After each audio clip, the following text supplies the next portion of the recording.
Ngayon, sinabi ni Pangulong Volodymyr Zelensky ng Ukraine na wala siyang kinalaman sa korupsyon sa kanyang pinakamalapit na mga tao at na ang mga anti-korupsyon na ahensya ng Ukraine ay walang reklamo laban sa kanya mismo at syempre hindi niya kayang sagutin ang para sa lahat. Hindi niya magagawa.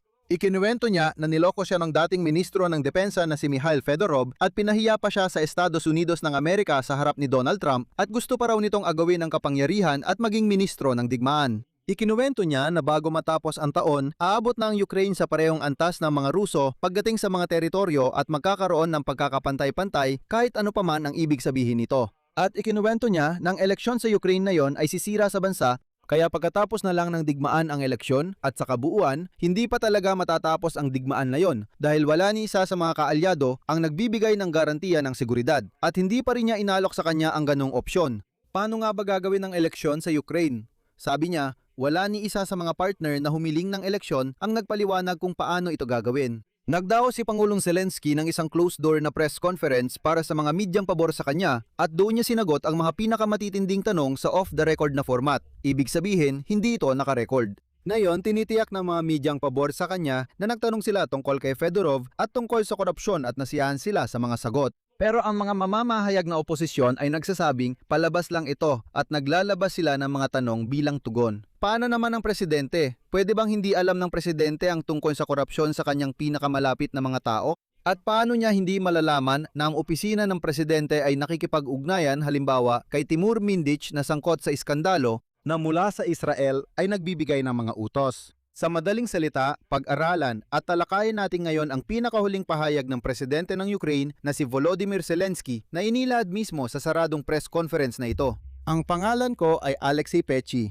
Tara't pag-usapan natin ang paksang ito. Pero bago tayo magsimula, hinihiling ko na mag-subscribe kayo sa channel na ito, i-like ang episode at siguraduhin mag-iwan ng inyong komento.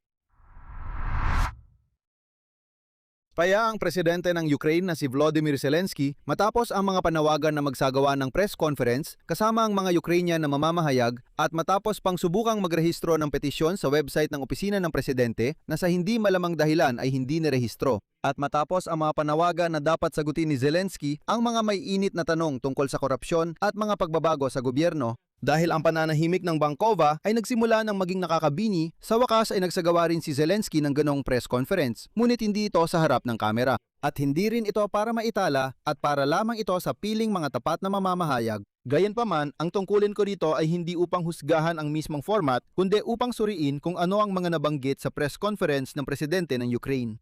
Siyempre, na yan ang lahat ay nababahala sa issue ng korupsyon sa tanggapan ng Pangulo. Sinabi ni Zelensky na ang mga pinuno ng mga ahensyang kontra korupsyon ay walang direktang tanong sa kanya. At ayon sa kanya, naunawaan niya mas tama na unawaan nila na siya. Ibig sabihin si Vladimir Zelensky ay personal na hindi talaga sangkot sa mga gawaing korupsyon. Ganito nagkomento ang Pangulo tungkol sa mga kasong korupsyon laban sa mga dating kinatawan ng tanggapan ng Pangulo, partikular ng dating deputy ng hepe ng tanggapan ng Pangulo na si Irina Mudraya na sa mga recording ng NABU ay nag-alok na huwag labanan ang korupsyon kundi pamunuan ito at sistematisahin. At siya rin ang naglalaban ng sako-sakong cash para sa paglalagay ng piyansa na umaabot sa 150 milyong grivnya ayon sa headline.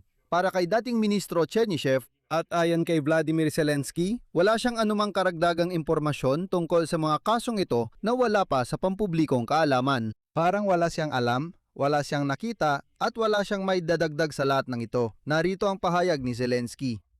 May sapat na detalye para siya ay tanggalin. Narinig ko rin halos kasabay ninyo ang ilang mga usapan tungkol sa ilang mga ginawa, totoong nangyari o posibleng mangyari. Hindi tama na pag-usapan ito ngayon.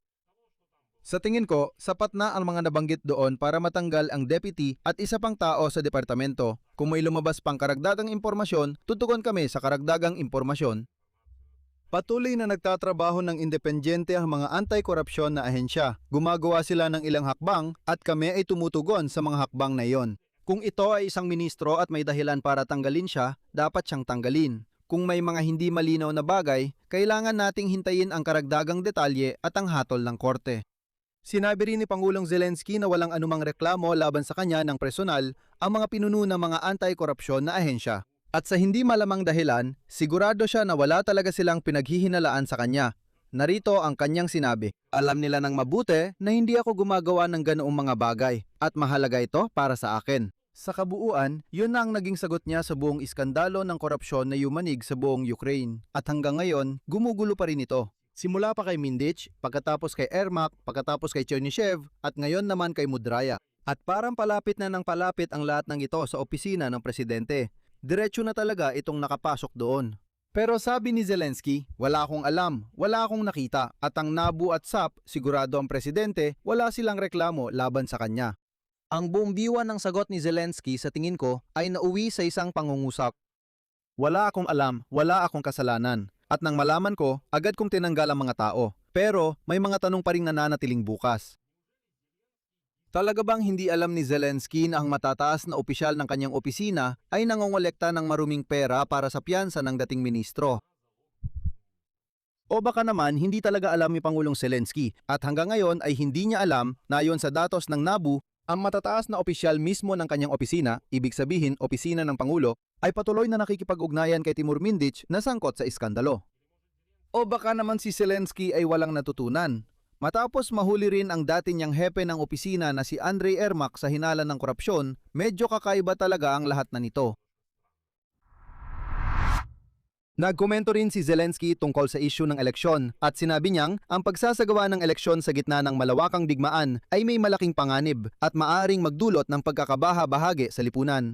Kung sa madaling salita, sabi ni Zelensky, kalimutan na, walang magiging eleksyon. Ayon sa kanya, mga isang taon nang nakalipas, tinutulak ang Ukraine mula sa iba't ibang panig na magsagawa ng eleksyon sa gitna ng digmaan. Narito ang kanyang sinabi, malinaw ang aking posisyon. Kung mag-aalok ang mga kaalyado natin ng mga tiyak na kondisyon kung saan ligtas, lehitimo at demokratikong maisasagawa ang eleksyon sa Ukraine na may partisipasyon ng mga sundalo. Sa mga lugar malapit sa frontline, sa ibang bansa kung saan milyon-milyon sa ating mga mamamayan ang lumikas para makaligtas sa digmaan, ligtas, ibig sabihin walang mga pag-atake at pambobomba. Kung gayon, pag-usapan natin ito. Binanggit din ni Zelensky na wala ni isa sa mga kanluraning kaalyado ang nag-alok ng mga tiyak na kondisyon na makakatiyap ng kaligtasan sa pagsasagawa ng eleksyon.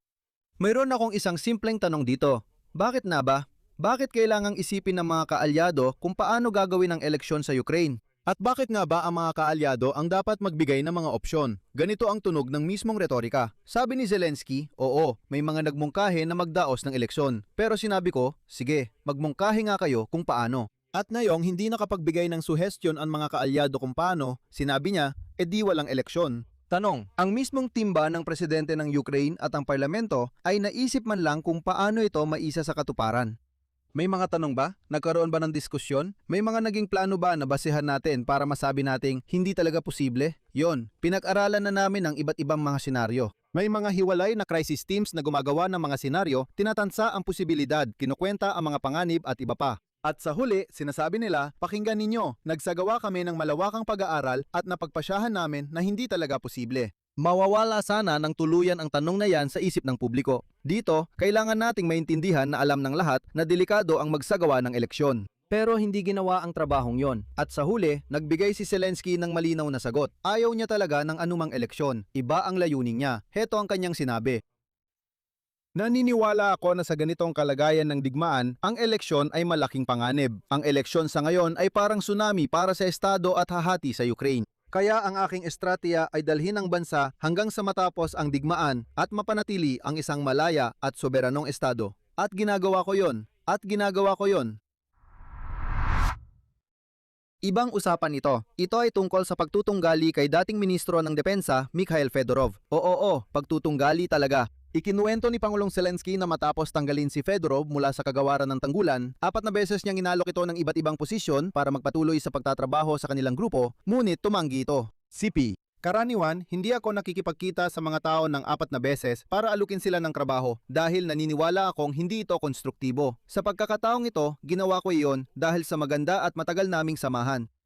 Sa totoo lang, sumasang-ayon ito sa sinabi mismo ni Fyodorov tungkol sa kung paano mas mahalaga ang katapatan kaysa sa kakayahan pagdating sa pagtatalaga sa isang posisyon. At ngayon, sinabi ni Zelensky na madanda at matagal ang aming samahan, kaya 4 na beses kong inalok si Fyodorov ng kung anong paraan ng pakikipagtulungan. Ayan, tiniyak ng Pangulo na personal siyang may magandang pagtingin kay dating ministro pero sigurado siyang maling landas ang tinahak nito. Narito ang CP. At totoo, talagang positibo ang tingin ko at tingin ko pa rin kay Mikhail. Marami kaming pinagdaanan ng magkasama pero naniniwala akong siya mismo ang pumili o itinutulak siya sa maling mga bagay. Hindi na tinukoy ni Zelensky kung ano-ano ang mga iyon. Pero ikinuwento niya kung paano di umano gustong lumikha ni Mikhail Fedorov ng isang ministry ng digmaan para tuluyang makuha ang kapangyarihan pero agad sinabi ng presidente na hindi iyon mangyayari. Ipinaliwanag ni Zelensky na ang Ministry ng Depensa ay responsabel sa pagbibigay ng mga pangangailangan habang ang pamamahala sa hukbo ay dapat manatiling hiwalay na tungkulin na itinakda ng batas.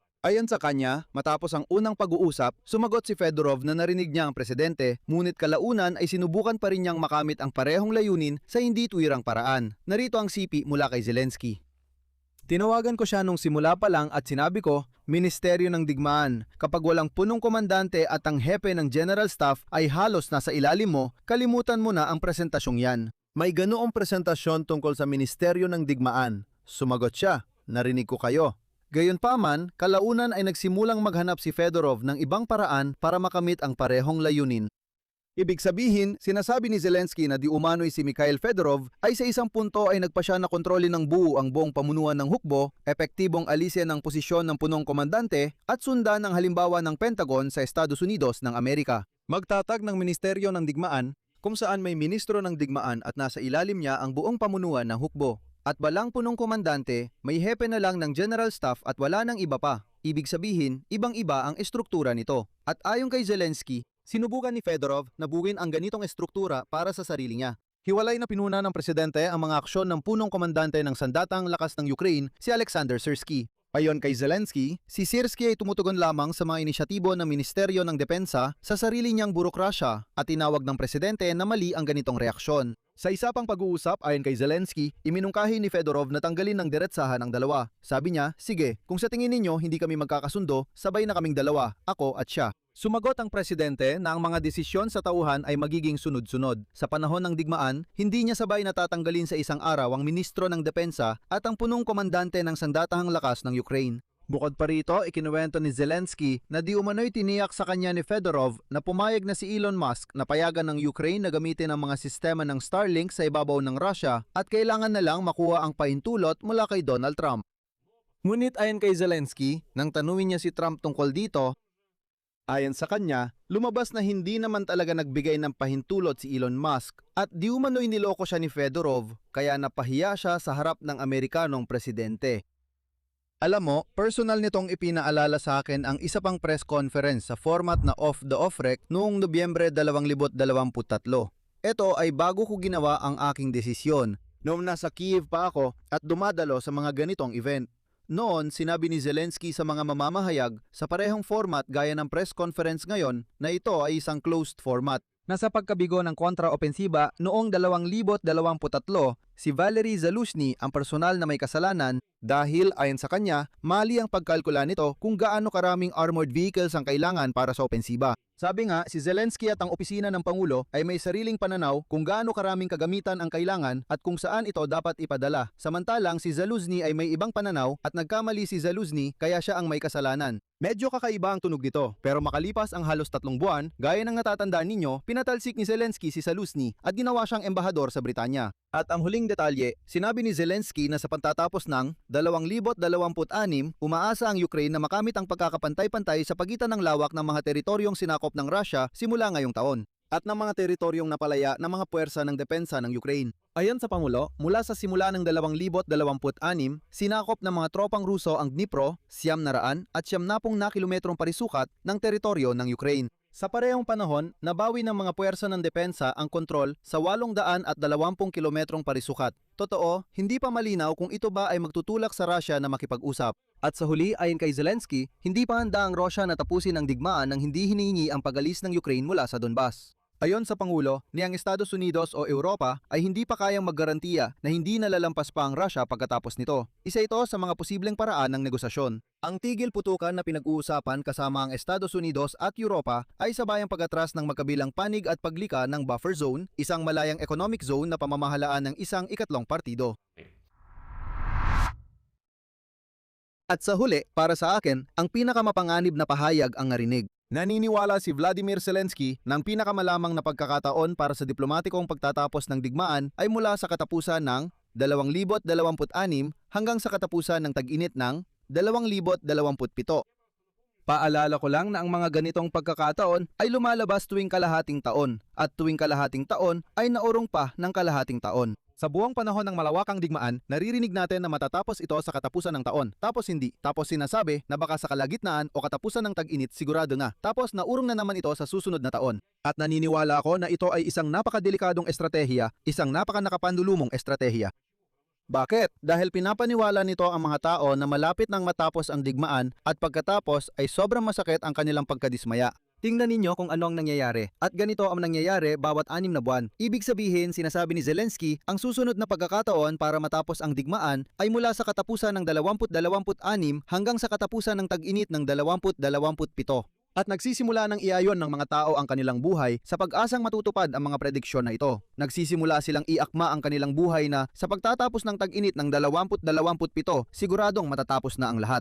Pero maaring hindi pa ito matapos at kapag nangyari yon, muling nadidismaya ang mga tao. Nahuhulog sila sa hukay na yon at paulit-ulit na lang itong nangyayari. Balikan lang natin ilang beses nang sinabi ni na Vladimir Zelensky at ng kanyang hepe ng opisina, Kirill Budanov, na malapit nang matapos ang digmaan na narito na ang pagkakataon para sa diplomasya at magsisimula na ang mga negosasyon. Talagang napakadelikado nito. Hindi kayang mabuhay ng mga tao sa ganitong palagiang ilusyon. Dito ako maglalagay ng tuldok. Isulat ninyo ang inyong opinyon at mga konklusyon sa mga komento sa ilalim ng episode na ito. Mga kaibigan, kung gusto ninyong suportahan ang trabaho ng isang independenteng YouTube channel, magiging lubos akong nagpapasalamat sa anumang suporta ninyo sa pamamagitan ng donasyon o pagiging sponsor sa YouTube. Lahat ng mga link at detalye kung paano ito gawin ay nasa description ng video na ito. Yun lang po, ingatan ninyo ang inyong sarili. Paalam sa lahat.